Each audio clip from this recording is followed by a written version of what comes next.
L'éditorial du Figaro. Marine Le Pen, question de principe et va-tout par Yves Tréhard. Marine Le Pen avait dit qu'elle ne mettrait pas son mouvement en danger si elle était condamnée.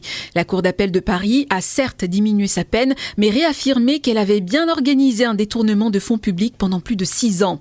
Marine Le Pen avait aussi dit qu'il lui serait impossible de faire campagne avec un bracelet électronique.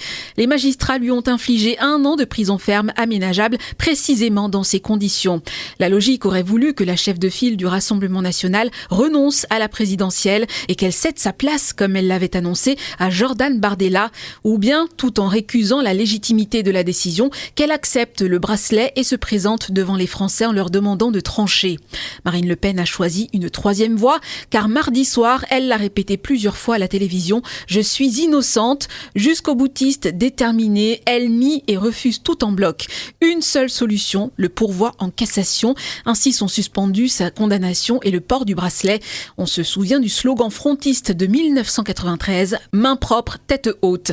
Mener campagne en reconnaissant sa culpabilité aurait été incompatible avec sa posture politique. Question de principe, là aurait été le vrai reniement. Sans doute, mais c'est aussi un calcul que fait Marine Le Pen. Jouer la montre est son va-tout. Elle déploiera donc tous les moyens de procédure pour que la Cour de cassation rende sa décision après la présidentielle. La ficelle est grosse. La provocation ne va-t-elle pas braquer les magistrats ? Ne vont-ils pas se sentir piégés ? Il n'en fallait pas plus pour que la haute juridiction, d'ordinaire peu disserte, réponde qu'elle pourrait être en mesure de se prononcer début avril avant le premier tour. Atmosphère.